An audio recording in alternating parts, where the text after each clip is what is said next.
Pain and suffering are in themselves bad and should be prevented or minimized, irrespective of the race, sex, or species of the being that suffers. We are all animals of this planet. We are all creatures. And non-human animals experience sensations just like we do. They too are strong, intelligent, industrious, mobile, and evolutional. They too are capable of growth and adaptation. Like us, first and foremost, they are Earthlings. And like us, they are surviving.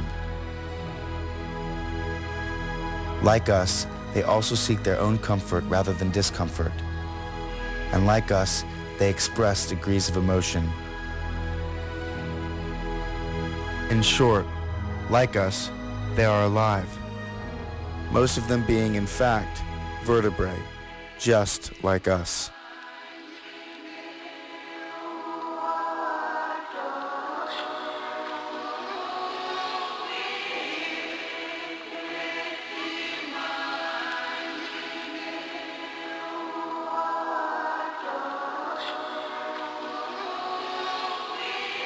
As we look back on how essential animals are to human survival, our absolute dependence on them for companionship, food, clothing, sport and entertainment, as well as medical and scientific research.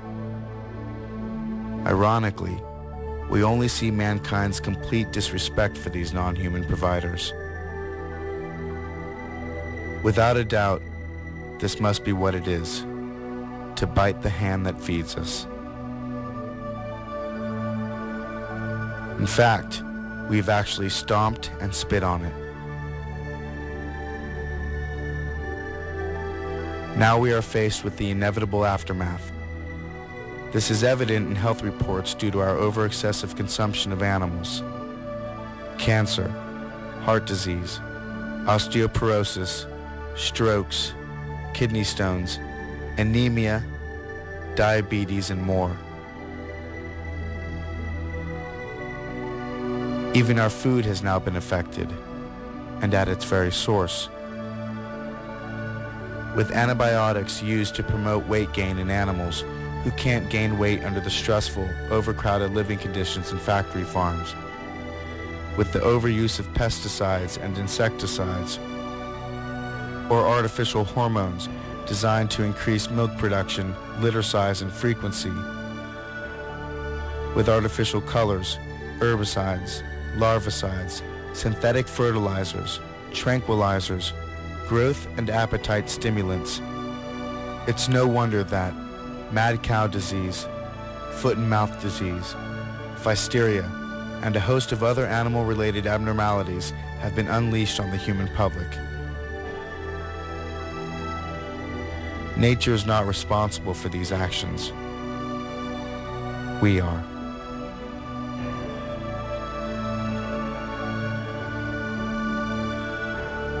So a change is inevitable. Either we make it ourselves, or we will be forced to make it by nature itself. The time has come for each of us to reconsider our eating habits, our traditions, our styles and fashions, and above all, our thinking.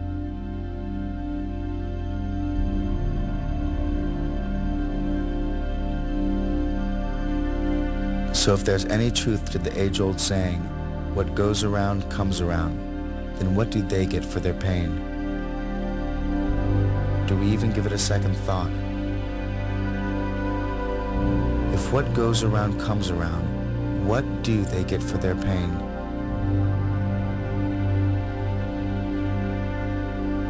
They are Earthlings. They have the right to be here just as much as humans do. Perhaps the answer is found in another age-old saying, and one equally true. We reap just what we sow.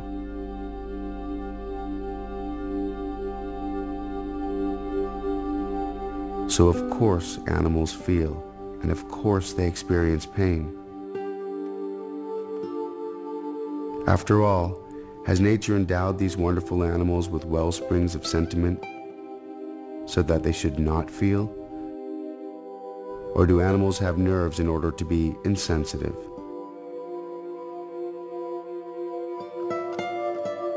Reason demands a better answer.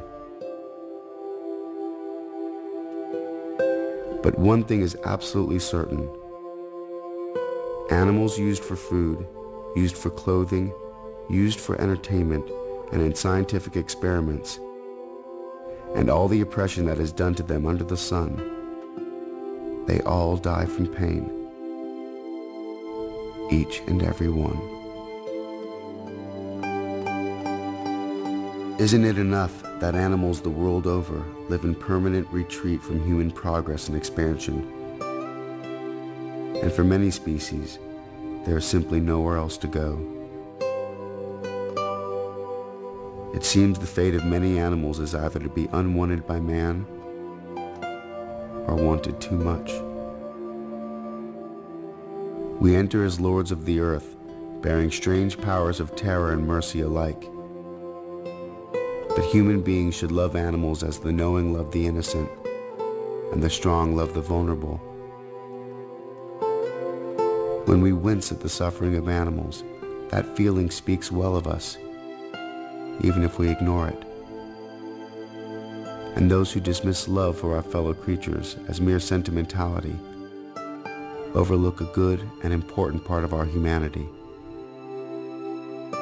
But it takes nothing away from a human to be kind to an animal. And it is actually within us to grant them a happy life, and a long one.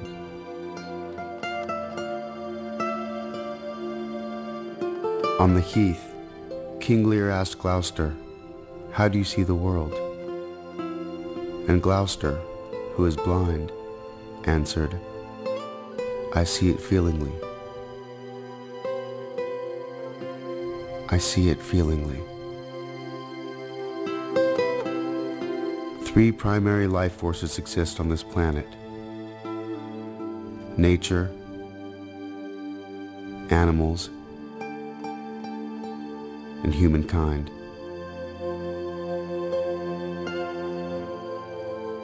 We are the Earthlings. Make the connection.